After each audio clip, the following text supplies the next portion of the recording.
안녕하세요. 반바라목독바입니다. 구독과 좋아요, 알림 설정, 회원가입 부탁드리겠습니다. 확실히 거래량 자체에 문제가 생긴 게 분명하죠. 엔진이 과도하게 식어서 차가 거의 퍼질 지경이니까 이게 거의 7월부터 시작된 폭주와 반대되는 가역적인 폭주.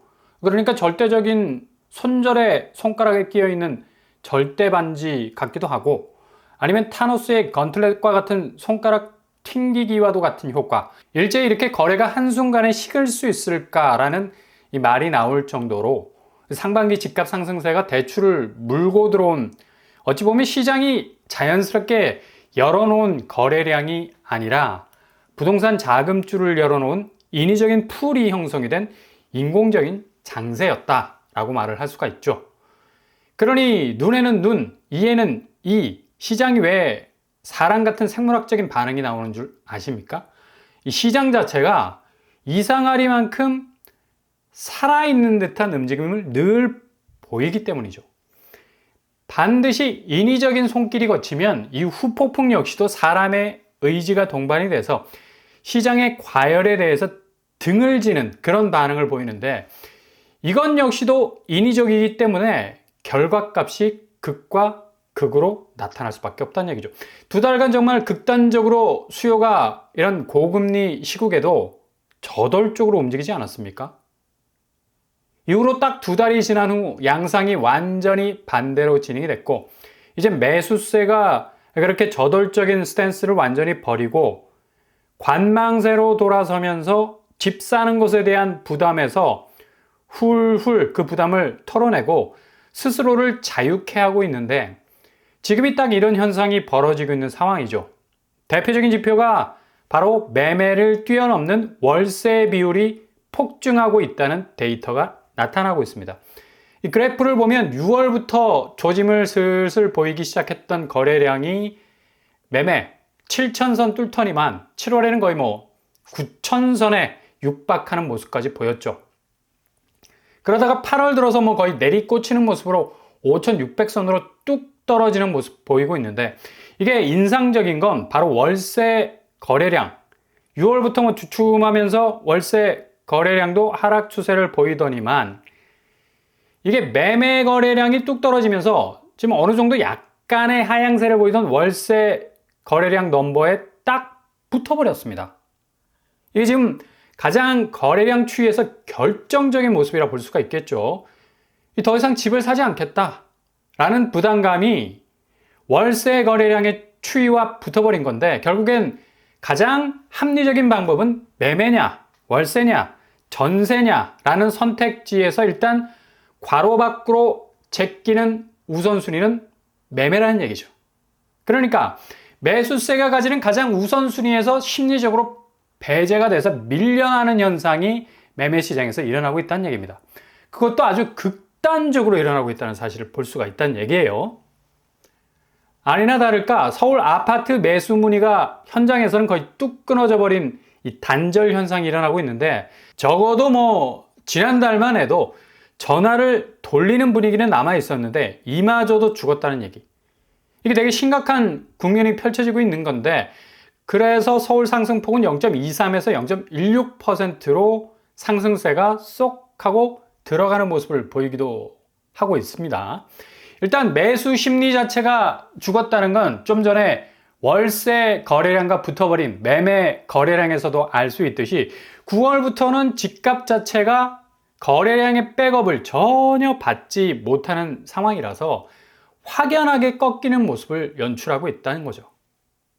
이게 그동안 집값이 올라서 매수 의지가 꺾인 것일 수도 있지만 장세가 너무 혼조세야. 그러니까 집값이 정말 올랐을까? 라는 의구심, 자칫 신기루 쫓다가 내 집 마련이라는 오아시스는커녕 오히려 한국적 상황에선 미국의 금리가 내려가도 당장 국내에선 금리가 움직일 기미가 보이지 않고, 집값이 그동안 올랐다는 신호와는 반대로 급격하게 내려가는 이 궤적에 올라탈 수 있다는 불안감이 드는 거죠. 게다가 전체적인 경기 지표가 그리 긍정적으로 나오지 않는 상황에선 기다리는 매수세가 유리한 거지, 급하게 집을 사려는 매수세가 절대적으로 불리할 수 있다는 자각, 이런 자각이 아주 빠른 속도로 시장 전반에 퍼지면서 전체적인 부동산 장세를 형성하고 있기 때문인데, 이게 그냥 뭐 단기적으로 끝날 사안이 아니란 얘기죠. 이제부터 본격적인 시작을 알리는 사건들이 줄줄이 터질 수 있는 가능성이 어느 때보다도 높은데, 어제 국제결제은행에서 전격적으로 발표한 1200조 한국의 부채 위험성에 대한 경고, 한국 신용평가 등급이 낮아질 수 있다는 부분도 그냥 노멀하게 넘어갈 일이 못 되는 게, 부채의 규모가 1119조에 이르는, 달러로 추산하면 8200억 달러 수준인데, 이 정도로 부채 규모가 폭발적으로 증가 추세를 이루게 되면 지금 거의 모든 아파트 자산이 부채로 레미콘 콘크리트 타설을 해놓은 것이나 마찬가지로 그냥 위태 유지가 겨우 되고 있는 자산들인데, 근자감, 어디서 뭐 근거 있는 자신감인지 근거 없는 자신감인지는 몰라도 역으로 부채의 위험성을 삭제해버리고 자산의 우수성이 금융시장의 주식보다, 가상화폐 혹은 금은 자산보다 한국은 가장 우선순위에 부동산을 콕 집어넣고 있는 것도 상당히 외국 금융사들이 보기에도 핸디캡이 될 수 있다는 것으로 고스란히 비춰지고 있는 대목이죠. 그러니 당장 지금 자산시장이 휘청거리면서 넘어져도 하등의 이상이 없다는 얘기입니다. 아니, 병원에서 링겔 맞아야 할 사람이 가을맞이 마라톤 대회 백넘버 등에 달고 준비운동 하다가 쓰러진다면 이거 당연한 거 아닙니까? 환자가 선수로 절대로 둔갑할 수 없는 겁니다. 근데 부동산 시장은 절대적인 예외의 괄호 밖에서 거의 뭐 승승장구하지 않았습니까?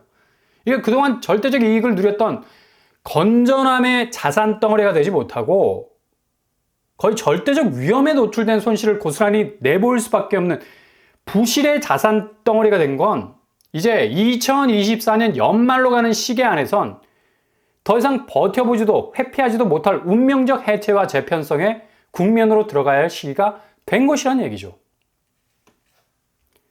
그 초조함은 거래량 감소뿐만 아닙니다. 절대적인 매물량 증가에서도 찾아볼 수가 있어요. 오늘자로 나온 서울 매물량은 거의 82,000건에 육박하고 있죠. 미국이 지난주 금리 인하를 B컷으로 꺾어내렸어도 이렇게 한국 부동산 시장은 하등에 호재로 부둥켜 안아볼 수 있는 기회마저 없어져 버린 겁니다. 그만큼 이미 한국의 기준금리는 낮아져 있었죠. 전혀 뭐 고금리라고 말할 수 없을 정도, 이건 뭐 좀 상대적인 지표인데, 왜냐? 유럽과 미국이 대체로 5% 이상의 금리로 가고 있었으니까. 근데 우리는 꾸준하게 3% 선을 유지했어요. 당연히 그만큼의 금리 인하 효과를 충분히 누렸으니 이젠 이후로 금리를 내려서 뭔가 변화를 시도해 볼 만한 체감적인 특수 효과가 거의 시장에서 사라져버린 케이스라 볼 수 있다는 얘기죠. 단적으로 지난주 코스피, 그러니까 금융시장만 보더라도 코스피 시장 외국인 매도액이 9월 들어서만 거의 6조 원에 육박할 정도로 전체적으로 출렁거리는 모습을 보였는데, 셀 코리아라는 말이 낯설게 느껴지지 않을 정도로 자본시장 장세는 극도로 움츠려들고 있는 상황이죠. 그만큼 미국과의 금리 차이를 좁히지 못해서 오히려 증시가 그동안 엄청나게 두들겨 맞았던 거고, 당연히 뭐 이자가 높은 쪽으로 돈은 흐르게 돼 있으니까 한국을 우회해서 돌아나가는 형국이 계속해서 지속이 된 결과로 코스피는 전혀 미국 기준금리 인하의 호재를 제대로 흡수하지 못하고 있다는 얘기입니다. 그러니 미국의 금리 상황을 반추해 볼 수 있는 여지 없다는 얘기고요.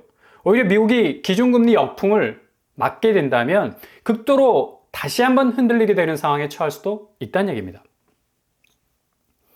오히려 이번 주에는 그렇게 방어에 열중하던 개인들이 다 집어던지고 팔고 나가는 스탠스를 취했는데, 확실히 국장이 상당히 어려운 국면에 몰려 있습니다.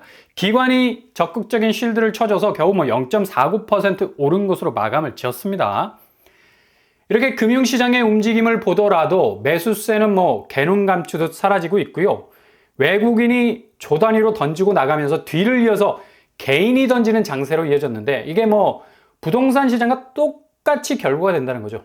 매매 거래량이 월세 거래량에 붙어버릴 정도로 뚝 떨어졌다는 건 매수세가 그만큼 시장을 떠나간다는 건데, 거의 주식시장의 상황을 고스란히 카피하듯이 연출하고 있는 겁니다. 이번 주 헬리오시티 거래에서도 이런 조짐이 이제 뭐 슬슬 나타나기 시작을 하고 있는 건데, 38평 거래가 최고가 25억 8천 선이었는데 19억의 거래가 됐어요. 거의 7억 가까이 떨어지는 모습이 연출되기도 했습니다. 이렇게 가끔 가다가 출렁거리는 거래선상은 그 거래가 직거래건 정상거래이건 간에 별 의미가 없는 게 이후의 거래 분위기에 지대한 영향을 준다는 얘기죠. 전체적으로 이젠 서울 대장단지들 중에서 서울 집값의 풍향계 역할을 하는 곳들이 지금 장세의 영향을 바로바로 들이대는 물건들이 많아질 거라서 9월 말부터 이어지는 투매 현상의 조짐을 보이는 매매 거래들이 슬슬 등장하기 시작을 할 것 같습니다. 그 전조 현상으로 이전의 거래와 격차가 상당히 나는 이런 헬리오시티 같은 거래가들이 어떤 형태이든지 간에 가격표가 이런 식으로 바뀐다는 것 자체가 결국 가을이 오면 잎이 누래지는 것처럼 하락장이 본격 시작되는 시점에선 조짐을 보이는 거래들이 하나둘 누런잎을 보이다가 바람이 한 차례 세게 불어오면 우수수 은행잎 떨어지는 건 그냥 하루아침이죠. 1차 하락 시기에 이런 전형적인 모습들이 고스란히 나타났었는데 한번 지켜볼 대목이고요. 이게 그대로 가격 대열에 엄청난 파열음을 일으킬 수밖에 없는 게 지금 거래가 올라가는 지표가 거의 없을 정도로 이게 지금 거래가 올라가는 지표가 거의 없을 정도로 거래가 말라가고 있다는 건데 여지없는 가격 낙폭의 확대로 전환이 될 가능성이 높다는 얘기입니다. 헬리오시티가 위치해 있는 송파구 일주일간의 거래 제로로 뜨죠. 그렇게 많은 거래들을 주고받았던 동선이 싹 사라졌다는 거. 그만큼 씨가 마르고 있다는 얘기고, 그리고 강동구 집값이 상당 부분 하락 추세가 뚜렷한데 그래도 거래가 대체로 많았던 강동구였지만 지난주부터 일주일간의 거래가 거의 제로에 가까운 걸 볼 수가 있습니다. 이렇게 송파구, 강동구 거래량이 제로라는 건 여기 지역의 매매가가 상당 부분 거래량 증발로 인해서 급한 물건들이 가격에 시동을 걸면서 후려치고 나올 수 있는 가능성이 더 높아진다는 거고, 하방 압력이 이렇게 거세게 진행이 되면 어쩔 수 없이 집을 팔기 위해서 가격 내려야지. 본격적인 대장단지들의 가격 하락 움직임이 시작될 것으로 보인다는 얘기죠. 그리고 서울에서 가장 거래량이 많은 노원구 단 2건의 거래만이 걸려있는 걸 볼 수가 있죠. 지금 그러니 서울 거래량이 얼마나 급속도로 식고 있는가를 한눈에 볼 수 있는 거고, 본격적인 하락 추세가 시작이 되면서 이후 미국 기준금리 인하에 대한 역풍까지 불기 시작하면 거의 걷잡을 수 없는 그런 방향으로 갈 수 있는 분수령에 와 있다는 걸 알 수가 있습니다.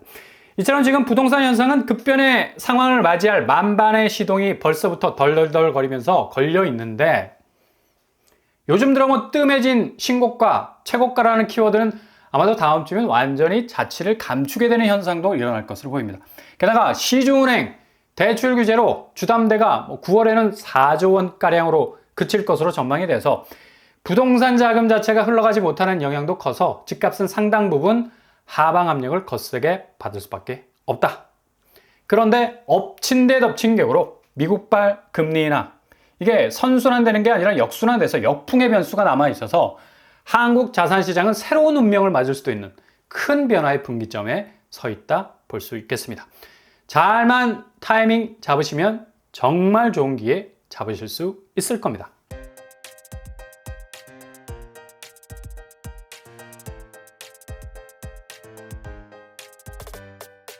오늘의 부동산 캐릭터, 확실히 부동산 시장이 9월 들어서 본격적인 변화를 보일 것으로 보이고, 이미 이런 변화는 진행형, 일단 부동산 집값이 눈에 띌 정도로 가격에 대한 변화를 드러낼 것으로 예상이 되면서 미국발 금리 인하의 결과가 물가 반등, 침체 가속이라는 증시에서의 불안 요소가 갑자기 터지게 되면 더욱 급격한 영향을 받을 것으로 전망이 됩니다. 아무튼 잘 지켜보시면서 서두르지 마시고 선택지 정하실 수 있길 바랍니다. 오늘도 응원합니다. 항상 여러분의 길이 꽃길만 되실 수 있길 바랍니다. 이상 뻔뻔한 복습반을 마치겠습니다. 구독과 좋아요 부탁드립니다. 감사합니다.